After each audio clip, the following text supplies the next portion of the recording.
Добро вечер во емисијата 360 степени на Алсат. Во ова издание ќе гледате. Дали судот го привилегирал Зоран Верушевски со одштетата од 7.500 денари за секој ден поминат во притвор за случајот Пуч? Северна Македонија и Албанија веќе на 19 ноември се враќаат на дневен ред на ЕУ, најавува Италија. I am not sure if this is the case. Средбата Макрон-Пендаровски може да донесе пресврт. Оптимист е првиот амбасадор во Франција Луан Старова. Чии аргументи натежнуваат? На владата која тврди дека прогресивниот данок не ги дал очекуваните резултати или на поддржувачите на концептот кои го тврдат спротивното? Министерството за економија најдобро, а за здравство најлошо во транспарентноста и интегритетот на јавните набавки. УЈП се уште работи на случајот со вработената совче, која ургираше кај колеги да не казнат скопско кафуле. Очекувам дека Единицата за професионални стандарди коректно, точно, законито ќе се заврши својата работа. Се надевам дека ова беше доволна провокација да останете на Алсат и по кратката пауза за реклами.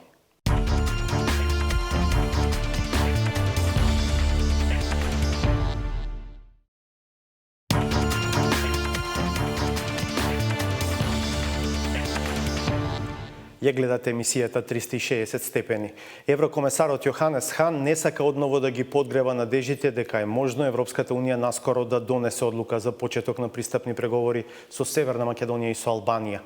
Факт е дека до самитот во Загреб во мај работите мора да бидат расчистени, но не би сакал да шпекулирам дали одлука ќе се донесе на Европскиот совет во март, вели комесарот Хан во разговорот со Владимир Мирчевски. Еврокомесарот за проширување Јоханес Хан е предпазлив во проценките дали и кога Северна Македонија и Албанија би можеле да се надеваат на одлука за почеток на преговори за членство во Европската Унија. Во интервју за 360 степени непосредно пред стапувањето на нова должност во Европската комисија, како комесар за буџет и администрација, Јоханес Хан не сакаше да биде попрецизен во одговорот на прашањето. Дали и тој, како и некои други европски политичари, смета дека Европскиот совет во март е најдобрата следна шанса за одлука, со оглед на тоа што тој самит на лидерите на Унијата ќе се случи по локалните избори во Франција, а до тогаш има и доволно време за реформа на методологијата за преговори.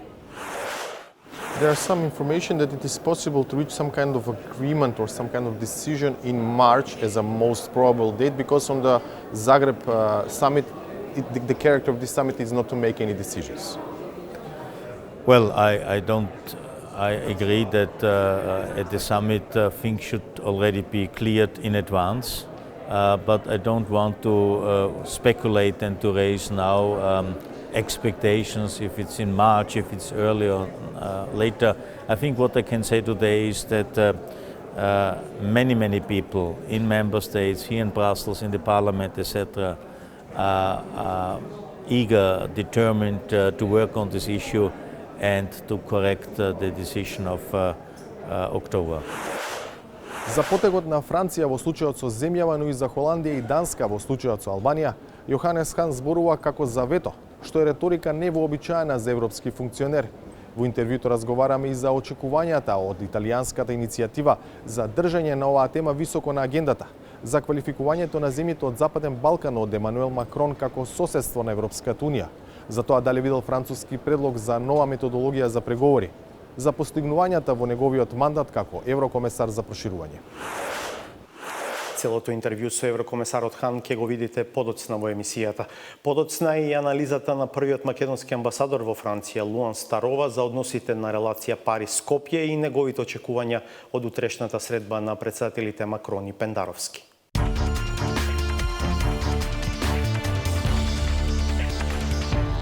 Зоран Верушевски е во фокусот на јавниот интерес не само поради контроверзното сведочење на суд за случајот со масовното прислушување, познат под кодното име Таргет Тврдина, туку и поради висината на одштетата што минатата недела му ја пресуди граѓанскиот суд во Скопје за периодот поминат во притвор како осомничен во случајот Пуч. Дали судот го привилегирал Верушевски, кој е советник за безбедност на премиерот и претседател на комисијата на СДСМ за внатрешни работи, истражуваше Александар Димитриевски. Зоран не е единствениот член на семејството Верушевски кој доби првостепена пресуда за надоместна штета за неовластено лишување од слобода, поради притворот за предметот Пуч. Скопскиот граѓански суд на почетокот на септември донел пресуда за обештетување на неговата сопруга Сонја, која беше обвината во истиот предмет.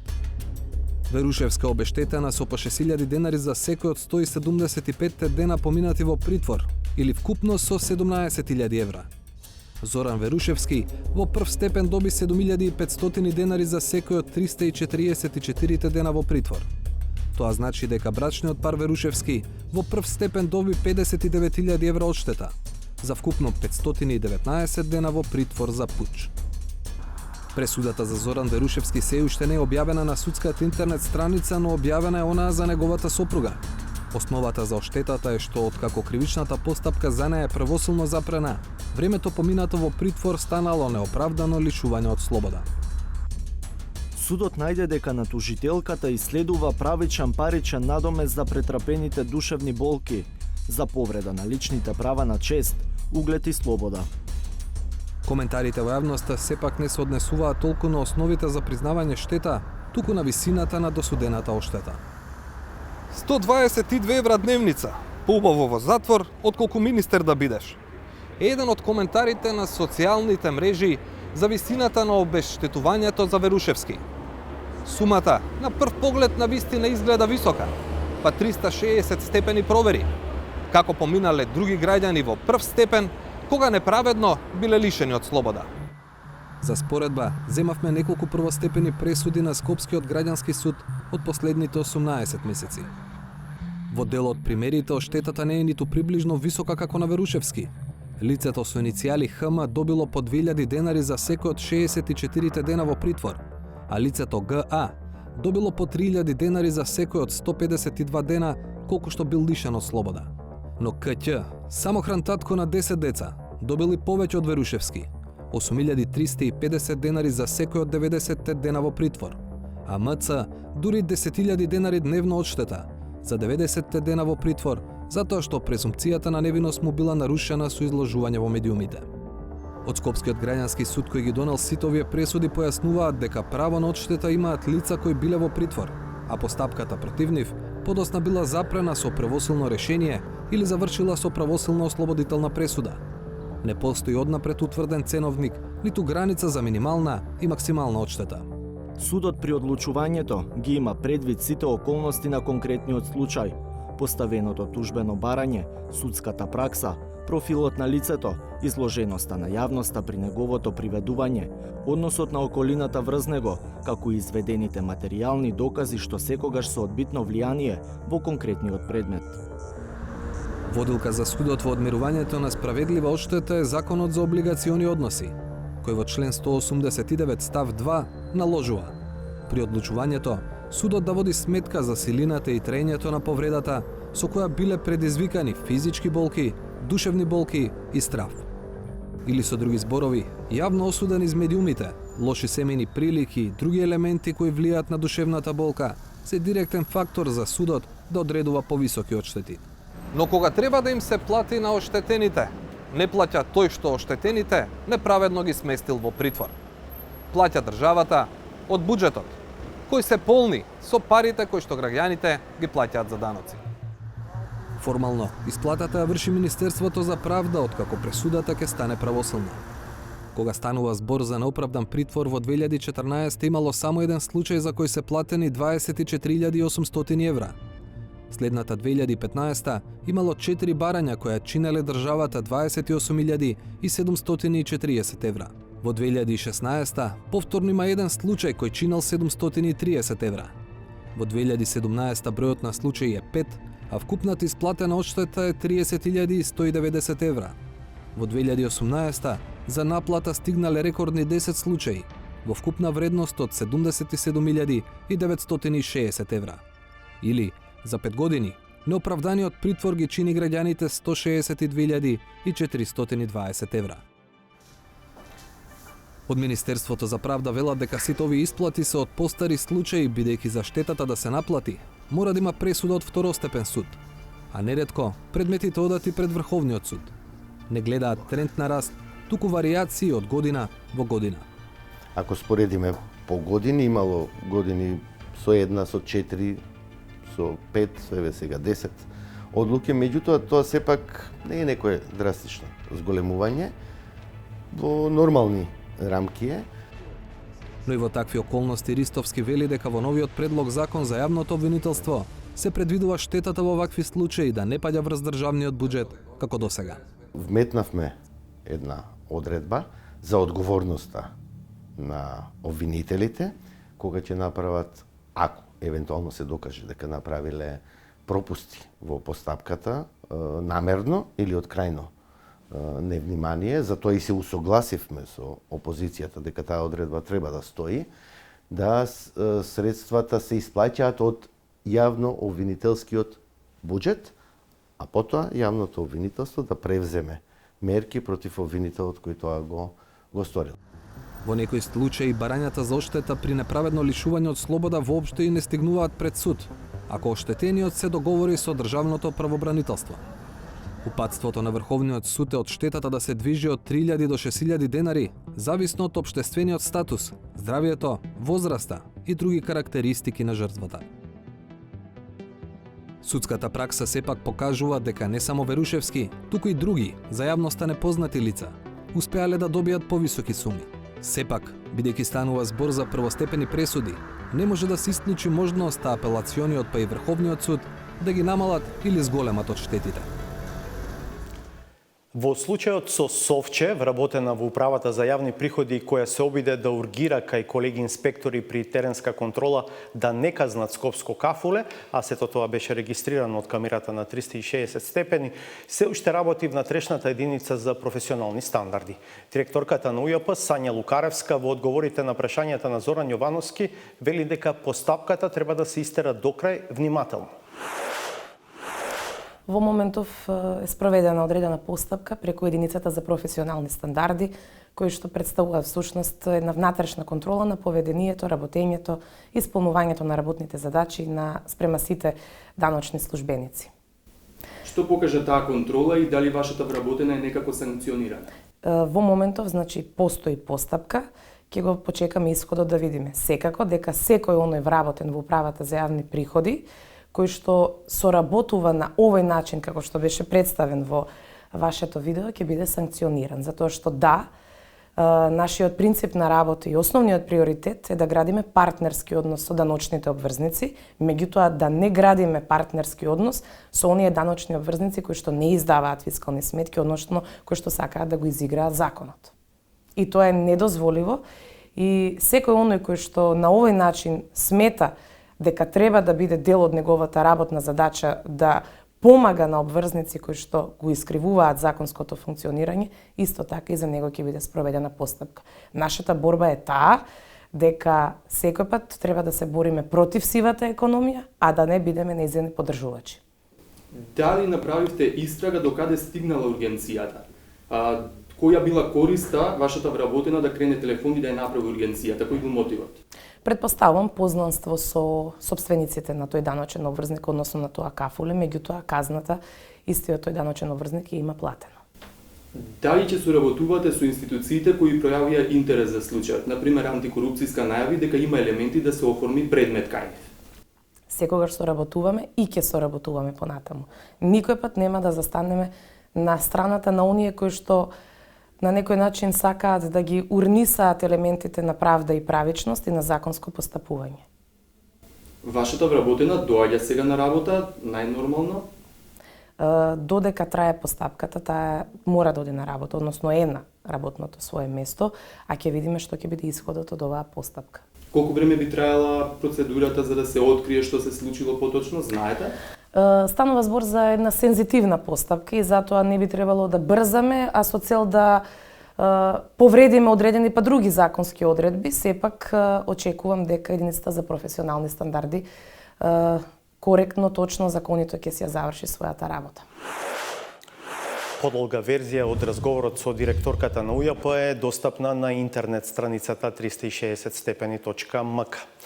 Во даночната сфера, актуелно е замрзнувањето на прогресивниот персонален данок. Владата тврди дека мерката не ги дала очекуваните резултати, додека поддржувачите на концептот посочуваат сосема други аргументи. Маја Васева Трајкова провери дел од тврдењата на двете страни и еве до какви сознанија дојде.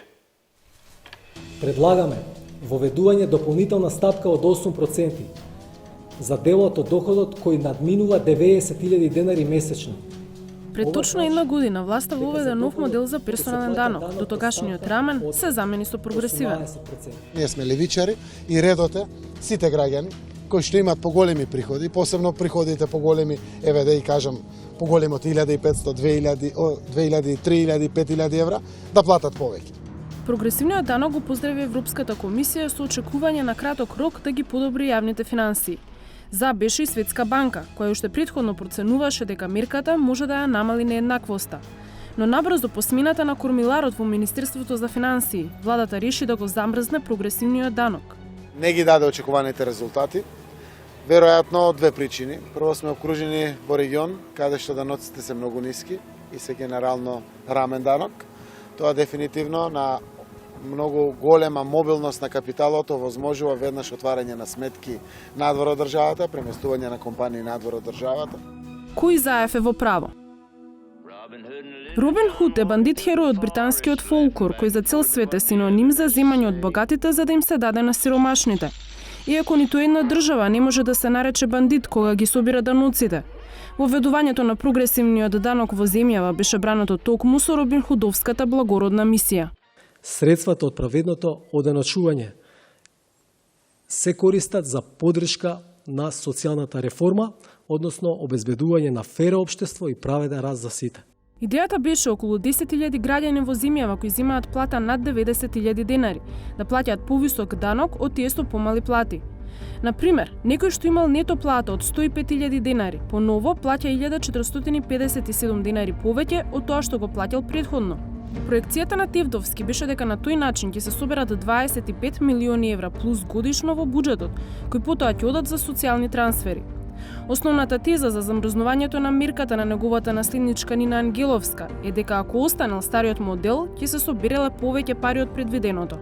Во првите 6 месеци од годината, од воведувањето на прогресивниот и повисок данок на доход, се собрани околу 12 милиони евра, а ако субјектите се однесувале онака како што се однесувале во првата половина на 2018 година, требало да се соберат 19 милиони. Ако се правеше проекцијата, Главниот контрааргумент неколку пати го повтори најблискиот советник на екс-министерот Тевдовски, а тоа е дека проектираните дополнителни 25 милиони евра од прогресивниот данок веќе се собрани. Остварувањето од првите 9 месеци од оваа година, кои што исто така се достапни на сајтот на Министерството за финансии, кажува дека растот на приходите во првите 9 месеци само е 27 милиони евра. Односно, само во првите 9 месеци имаме поголеми приходи отколку што сме планирале, односно сме проектирале.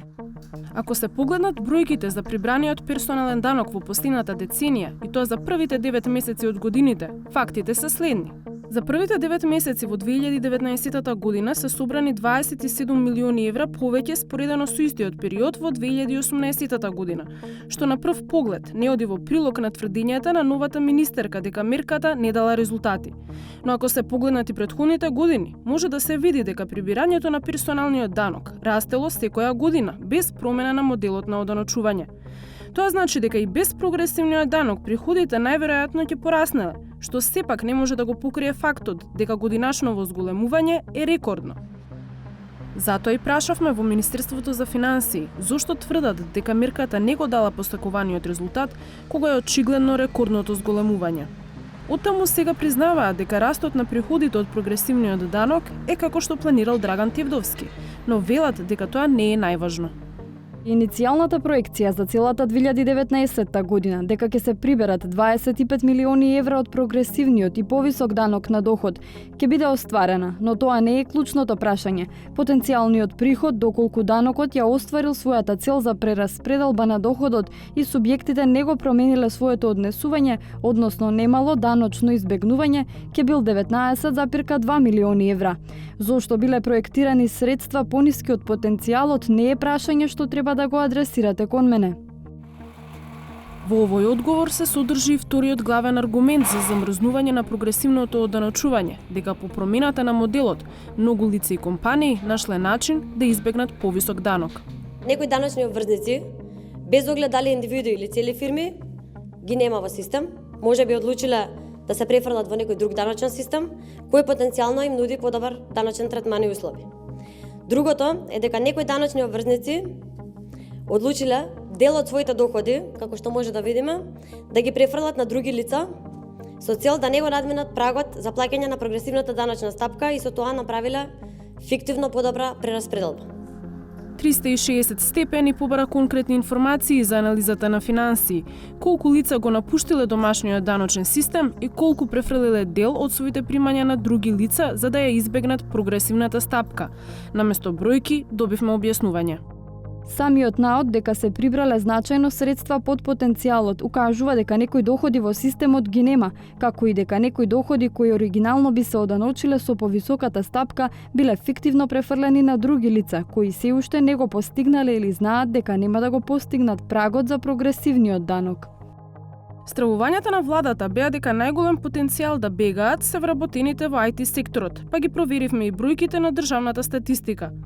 Просечната бруто плата во секторот компјутерско програмирање и консултантски услуги пораснала за 7,7% во првите 8 месеци од годинава, споредено со првите 8 месеци од 2018 година. Или лани во август просечната бруто плата во дејноста била 86.412 денари, а овој август изнесувала 96.847 денари. Дека овој раст воопшто не заостанува зад растот од претходните години, туку оди уште погоре. Говори споредбата на августовската бруто плата лани и во 2017 година, кога е регистрирано зголемување од околу 7.000 денари, што е за 3.500 помалку од годинава во август. Пораснали бројот на работни места во секторот информации и телекомуникации каде спаѓаат програмерите. Само во второто тримесечје од оваа година има 3165 ново вработени споредено со истиот период лани. При споредба на вториот квартал лани со истиот период во 2017 година нема раст, туку намалување, и тоа за околу 2000 вработени во овој сектор. Се забележува пораст во побарувачката на кадри во овој сектор. Ако во вториот квартал лани имало од 195 слободни работни места, оваа година има 363 слободни места за кадри од овој профил. Сумирано, бројките упатуваат на заклучок дека секторот за кој владата е загрижена дека најмногу трпи од прогресивниот данок, не само што не е погоден, туку продолжува да бележи развој. Независно од тоа, чија теза поддржуваат бројките, екс-министрот за финансии Джевдет Хајредин, во чие време персоналецот се оданочуваше со 3 даночни стапки, вели дека владиното премислување е преурането. Овој факт што за толку кратко време се менуваат одредени определби во областа на оданочувањето не се во ред. Познато е дека инвеститорите, граѓаните сакат да знаат даночна политика и намери на владата на долг рок. Jer тој што инвестира во одредена земја не инвестира за 1 или за 2 години. Према тоа, самиот овој факт зборува дека за несериозен пристап кон една сериозна проблематика. Критична за наглата промена е и даночниот советник Славко Лазовски. Според него, даночното избегнување не може да служи како аргумент, бидејќи го има во сите системи. Клучна определба за да некој кој треба да плати данок, а да го избегне истиот, е ако тој почувствува дека данокот е неправеден. Тој по секоја цена ќе се определи таа неправда да ја исправи. И сега што имаме случај во Република Македонија со враќањето на старите решенија или напуштање на прогресивното оданочување. Сега 97% од населението го смета дека ова оданочување е неправедно. И тие ќе се определуваат тоа да го исправат, односно да го избегнат. Она што е неспорен факт е друштвото во кое се враќа Северна Македонија по кусата авантура со прогресивниот данок. На оваа мапа со црвена боја се обележани државите во кои има рамен данок. Меѓу нив се Бугарија, Романија, Босна и Херцеговина, Унгарија, Украина, Белорусија и Русија. Со зелена боја пак се обележани државите со прогресивен данок. Тоа се речиси сите соседи. Албанија, Србија, Грција, но и Хрватска, Словенија, Германија, Франција, Велика Британија, скандинавските и речиси сите други развиени држави во Европа. Трета година поред, Центарот за граѓански комуникации, угледна watchdog организација од земјава, ги рангира државните институции според транспарентноста, отчетноста и интегритетот во јавните набавки. Листата се составува врз основа на 31 критериум. Министерствата за економија, за одбрана и за правда се најдобро пласирани, а здравство, образование и секретаријатот за европски прашања се со најслаба оценка. Зошто? Од Славица Филиповска. Фотелите во кои седат пратениците, водата пред функционерите, хартијата, знамењата, униформите, возилата, учебниците, опремата во болниците, секој производ или услуга што ја купуваат државните институции е платена од џебот на граѓаните. Владата е еден субјект во групата од 21 институција, министерства, секретаријати и собранието, кои заедно лани потрошиле вкупно 124 милиони евра народни пари на јавни набавки. Ова го покажува истражувањето на Центарот за граѓански комуникации, фокусирано на тоа колку овие институции биле транспарентни и отчетни кога ги трошеле јавните пари. Недовербата во честноста на тендерите остана. Според ранг листата која веќе трета година ја изработува оваа невладина организација, институцијата со најниско ниво на транспарентност, отчетност и интегритет во јавните набавки во 2018 година е Министерството за здравство. Портокаловата боја означува минимално ниво. Втора најлошо пласирана институција е Министерството за образование. Оценката за нив и за уште 12 други институции е дека имаат ограничено ниво на транспарентност, отчетност и интегритет при јавните набавки. Само 7 институции од групата имаат солидно ниво, при што најдобро рангирани се Министерствата за економија и за одбрана. Оценката се добива врз основа на 31 критериум. Например, здравство е најлошо затоа што на интернет страницата нема информации колку чини и од кого е купена одредена опрема, или затоа што Министерството одговарало на барањата за слободен пристап до информации, наместо во законските 30, дури по 100 дена. Треба да ја подобри транспарентноста, објавувањето на информациите во врска со тендерите на својата веб страница. Исто така има ниска реализација на планот за јавни набавки. Понатаму има висок процент на поништени тендери и висок процент на учество на тендери со постапката преговарање без објавување оглас. Исто така ова министерство има и висок процент на жалби доставени од фирмите за одлуките на самото министерство, односно на комисиите за јавни набавки. Зошто здравство не ги поправа недостатоците, прашавме и ние. Не добивме одговор ниту од таму, ниту од втората најлошо рангирана институција на листата, Министерството за образование. Лошиот резултат на образование се должи пред се на фактот што 2/3 од сите пари што лани ги потрошило Министерството се на тендери склучени во 4 очи, односно без објавување оглас. Тоа се всушност тендерите за учебниците, за кои во истото рангирање за 2017 година МОН се правдаше дека нема друг начин да ги спроведе, поради авторските права за учебниците што ги поседуваат конкретни издавачки куки. Министерството, владата треба да најдат решение за проблемот со набавката на учебниците. Меѓутоа, секое решение кое што е поинакво од ова каде што е со преговарање и со еден понудувач, мислам дека би било подобро. Истражувањето за 2018 покажува дека и други институции продолжуваат да се договараат со фирми очи во очи, а расте и бројот на анекси со кои се коригира првично договореното. Со оглед на тоа што владата направи законски чекори за поголема транспарентност, Филков одговорноста ја лоцира кај првите луѓе на одредени институции. Ако транспарентноста е со некаква измена во закон или одлука на влада од денес да се објавува ова, од денес ова, во другиве работи сепак станува збор за луѓето. Значи, до раководителите на институциите, до луѓето што ги спроведуваат набавките, до фирмите, значи сите што се вклучени во овој циклус. Мислам дека мора да се промени кај луѓето свеста дека трошат туги пари, дека треба со тие пари кога ги трошат да се однесуваат како да купуваат за себе дома. Истражувањето на Центарот за граѓански комуникации не е со цел да биде само критика, туку да служи како алатка за првиот ешалон на власта да ги подобри перформансите во јавните набавки. Ова го сватиле во Министерството за економија. Биле последно рангирани во 2016 година, побарале совет и во 2018 имаат најдобра оценка – 74 од 100. Министерот Крешник Бектеши вели дека промената ја направил со ангажман на двајца советници и со истите луѓе во секторот за јавни набавки кои во 2016 добиле лоши оценки.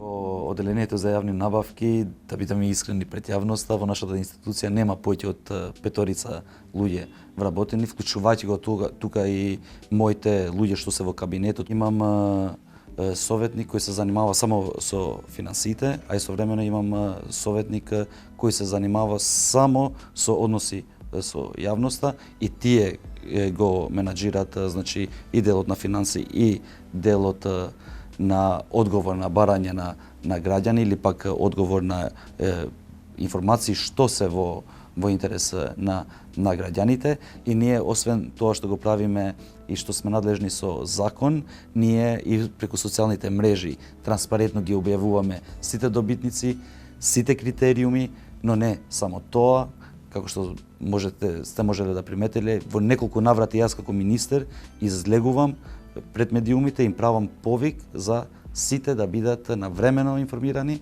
за да може да ги користат јавните набавки од страна на Министерството за економија. Иако Министерството за економија е најдобро рангирано, ниту една од институциите офатени со истражувањето не ја добила максималната оценка високо ниво, кога е во прашање транспарентноста, отчетноста и интегритетот при јавните набавки. Но интересно е што тие што се најблиску до таков статус трошат и најмалку пари. Солидните институции лани потрошиле 16 милиони евра. Оние со ограничено ниво на транспарентност потрошиле 69 милиони евра, а единствената институција со оценка минимално, Министерството за здравство, само потрошило 39 милиони евра. Актуелната влада досега направи неколку чекори за подобра транспарентност во трошењето на јавните пари, како што е алатката за отчетност на функционерите. Но и во тој случај транспарентноста не одеше мазно. За илустрација, кога во септември истражувавме зошто не е ажурирана алатката за отчетност, владата ја ажурираше на денот на објавувањето на нашата сторија. Тогаш, во интервју за 360 степени, министерот Роберт Поповски го прашавме за еден од критериумите кој е дел од сегашното рангирање на Центарот за граѓански комуникации. Зошто сите министерства не ги прикачуваат плановите за јавни набавки на своите веб страници, што е законска обврска. Верувајте, некогаш се случува да се изуми нешто, администрацијата да не се исполни задачата, луѓето не се навикнати, тешко е да ги убедите дека треба редовно и континуирано да комуницираат со јавноста. Ама тоа не е сериозно. Затоа велам. Меѓутоа не заборавајте, ние имавме 11 години мрак. Излеговме од целосно затворена држава. Власта најави дека од идната година сите информации поврзани со работењето на владата и министерствата ќе бидат достапни со еден клик преку унифициран систем на веб страници. Со оглед на тоа што 2,5 години не се најде лек за институционалната анархија во отчетот кон граѓаните, прашање е дали и како сето тоа може да се доведе во ред. Идната година доаѓа за помалку од 2 месеца.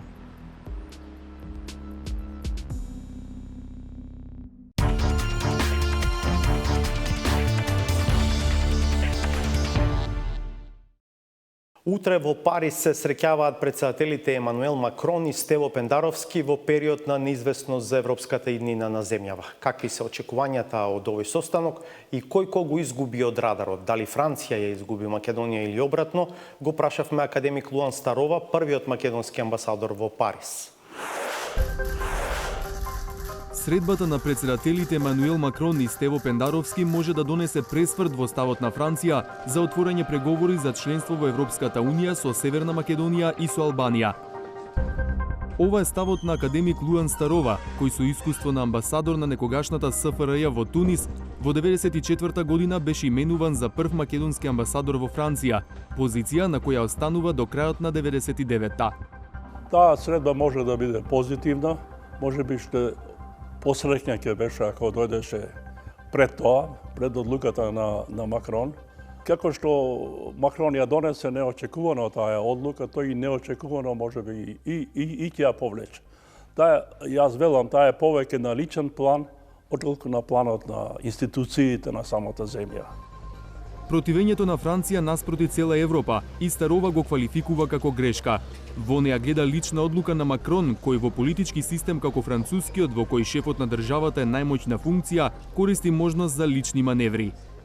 Француската надворешна политика има своји цврсти адути кои што ќе преовладеат веројатно над оваа конјунктурна одлука на Макрон, на Емануел Макрон. би требало максимално Франција да се ангажира на овој план, да ја преиспита својата улога и да ги ревалоризира досегашните односи со Република Македонија, кои што не толку неодамна беа одлични. Според Старова, во 90-тите години Франција била најголем меѓународен поддржувач на Македонија и требало да биде нејзина порта за влез во Европската Унија. Тоа особено се однесува на периодот кога за претседател доаѓа Жак Ширак. Тоа е и период во кој шеф на државава е Киро Глигоров, за кого Старова вели дека имал франкофонски дух. Со нивна заедничка заложба се потпишува договорот за соработка меѓу Македонија и Европската Унија, што е првиот инструмент во европската интеграција на земјава. Договор кој што во тој период го нема, значи 96 година, го нема потпишано ниту Словенија, ниту Романија, ниту Бугарија. Визијата беше јасна. Франција беше готова Македонија да ја поддржи до приемот во Европската Унија, односно сите фази што следеа. Старова смета дека во 99 година доаѓа до пресврт во негативна смисла во односот на Франција кон Македонија и тоа го поврзува со заминувањето на претседателот Глигоров од функцијата. Вели дека тогаш Македонија ја изгубила Франција на радарот, а не Франција Македонија. На самитот, франкофонскиот самит во Манкон во Канада, на кој беше телевизирано дори претседателот Глигоров, тој тогаш откажа. На негово место, за жал, патуваше англофонска делегација и тоа беше еден многу негативен сигнал кој што беше даден кон Франција и во наредните години Франција од нашата земја ќе биде на некој начин со полна одговорност, тврдам, запоставена на дипломатски план. Во периодот што следува, нивото на односите меѓу двете земји сосема спласнува, а Македонија губи голем поддржувач. Шираки тврдеше дека тој ќе застане до крајот на приемот на Македонија во Европската Унија. Дури и после 99 година може да се каже и тој постанува на некој начин индиферентен. Македонија не е на видното поле. И тие десетина години пропуштени во дипломатската реалност, во дипломатскиот континуитет, ја чинат Македонија денеска и објективно. Француското општество денес се смета за ксенофобично, што како перцепција се засилува по низата терористички напади и напливот на мигранти. Некои го сметаат и за исламофобично, но Старова подсетува дека во Франција живеат милиони муслимани и иако ксенофобијата е присутна, според него не е доминантна. Во Франција владеат екстремистички сили, екстремната десница на Ле Пен, која ги фаворизира односите на нетрпеливост кон другите населенија. За мене во поширок контекст тешко би можело да се рече дека Франција ќе оди по линијата на Ле Пен или дека на новите претседателски и парламентарни избори, дека екстремната десница со тие адути што постојат, кои што верувам нема никога да ги преземе Макрон, би можеле да сметаат на победа. Тоа е невозможно. Кога би бил во опозиција, што првиот амбасадор во Франција би ги советувал македонските власти за односите со официјален Париз? Да покажат трпение и позитивен однос во развивањето на односите со Франција, сепак како една од доминантните сили во Европската Унија, заедно со Германија. Тие се локомотивата на Европската Унија. Натаму, не случајно, Македонија има еден релативен франкофонски капитал, кој што истото важи и за Албанија, кој што на некој начин беа дезавуирани од една француска политика која со децении ги градеше и пластеше. Сето тоа би требало да биде вредност во ревалоризирањето на овие односи и во носењето на една нова праведна одлука Македонија да ги отпочне преговорите по договорот што следи во мај. Во продолжение видете го интервјуто на Владимир Мирчевски со еврокомесарот Јоханес Хан за неговите обсервации по неможноста ЕУ да постигне консензус за отворање преговори со Скопје и Тиран. Commissioner, President of the European Parliament has stated that some of the reluctant EU member states, on the part of North Macedonia it was just one country, have started to change maybe their mind or their position on the possible start of accession talks with Tirana and Skopje. Do you have that feeling? Do you have maybe more inside information about this issue? I think it was also interesting for those who have been critical and vetoed to see the international reaction, the, may I say, clear and unanimous international reaction that everybody was considering this as a huge mistake with far-reaching consequences if it is not changed. Of course, for politicians it's not always easy to change immediately their opinion, but I think it has indeed triggered some reflections, and we are ready to help and to find solutions, because the overwhelming majority of member states, precisely at least 25, are very much in favor to give green light for accession negotiations. Italy says that it is pushing and that there will be an extraordinary debate concerning the enlargement issue on the forthcoming General Affairs Council, I think scheduled for 19th of November. What can be expected from this meeting? I'm not sure if this is the case. I know there are some diplomatic attempts, but there are also some member states which think that this is now too premature and so on. I think it's good that it stays at the agenda, that people are discussing it, that meetings amongst ambassadors here in Brussels, but also here in the Parliament, etc., keep this topic, if you like, alive, meaning that we should find a solution before the West Balkan Summit in Zagreb. There is some information that it is possible to reach some kind of agreement or some kind of decision in March as a most probable date, because on the Zagreb summit, the character of this summit is not to make any decisions. Well, I agree that at the summit things should already be cleared in advance, but I don't want to speculate and to raise now expectations if it's in March, if it's earlier or later. I think what I can say today is that many people in member states, here in Brussels, in the Parliament, etc., are eager, determined to work on this issue and to correct the decision of October. Have you seen any concrete proposal from the French side concerning this new methodology of the accession process? Not very specific ones. There are some issues floating around. Many of them, from my perspective, are already there. For instance, if it's about the priorities or the particular focus on rule of law, this is one of the key elements of our process.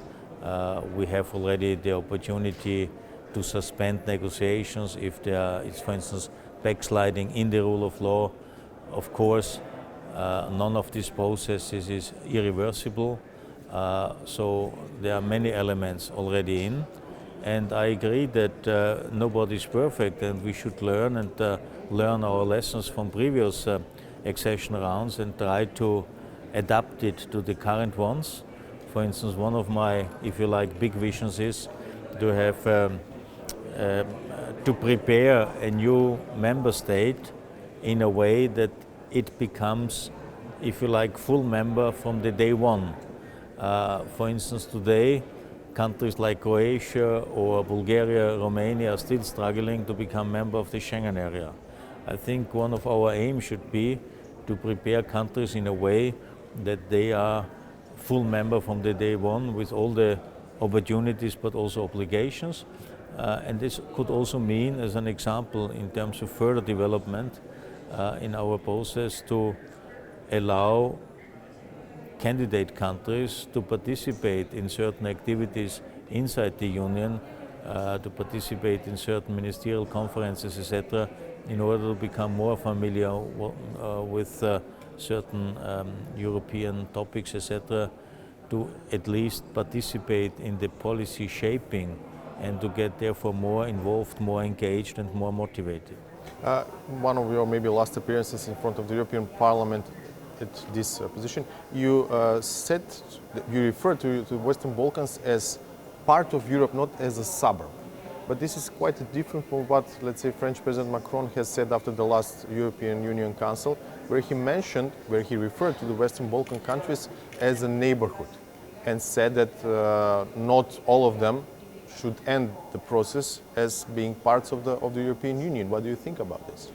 Well, in that respect we have different views, if this is really the case, but again, I mean, all these countries have received a so-called European perspective for many, many years. First time in Saloniki, 2003, I think, and also by France, by the different presidents and so on. So it's not something which is out of the blue that they should become members. Second, I mean, all these countries are already today surrounded by EU member states. And thirdly, we have Article 49 of the Treaty of Lisbon, which clearly stipulates that the European countries have the right to apply for membership. North Macedonia is now going on early elections next spring. What is your message given the situation? Your message to the political elites, to the political leaders, but also to the citizens of the country? Well, I think the most important message is don't be disencouraged, but more important, all the reforms which have already been done and which are positive assessed by, again, an overwhelming majority of member states and also partly acknowledged by the others, are not reforms in order to please us, the Europeans, but to improve the living conditions of citizens in North Macedonia. So European membership and the process to it should support all the efforts to improve living conditions for citizens. So the main goal of everything is to improve the living standard, to improve the perspective of people. Brain drain, migration is still a huge issue, a huge topic, a challenge. And we have seen, for instance, when we opened the first chapters with Serbia, that this triggered an investment boom. And if you look at the level of investments in 2018 in North Macedonia, I think it's more than 600 million. It's an unprecedented high number of investments.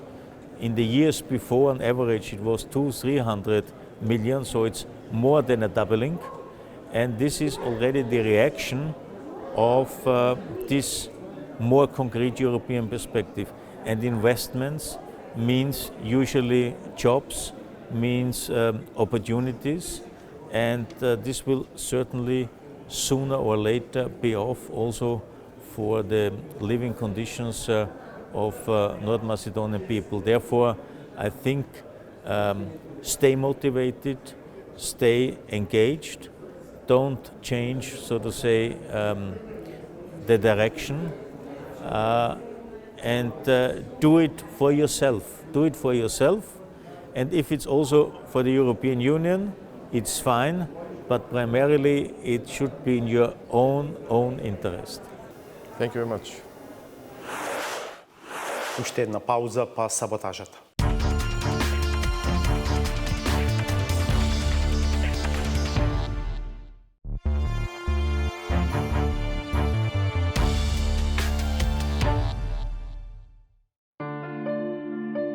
Качувањето на подиумот оди на вистина тешко, не од оние што се на него не чуле за нашиот познат фолклор, ниту дека македонските танчери не ги знаат доволно тие танци, туку само затоа што кореографот си има замислено друга точка и не дава барем покана, за да почнат да учат како се игра на неговата музика.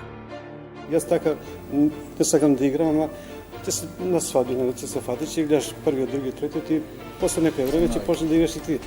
Има ора во кој со лесно се влегува, па не можеш да се заиграш, оти такво е нашето традиционалното. 3 напред, 2 назад. Тотално неправилен ритам, збунувачки дури и за игрорците на Нина, кои, иако економисти, не разбрале дека на политичката берза не врват домашни есапи.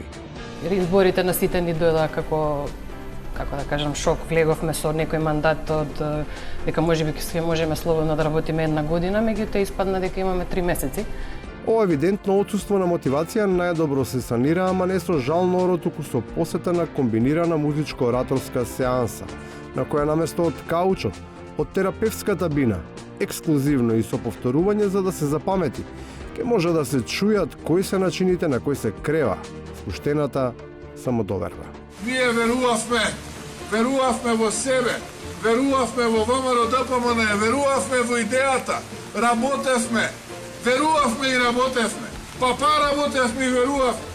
Ороводецот кој верува и работи за да го поведе орото со најразлични обработки се обидува да наметне некакво ново темпо, ама по никаква цена не успева да се одвои од оние кои пред него го мафтаа шамивчето. Дури може да се насетат најави дека штом застане на челото, пак би се вратиле по старо.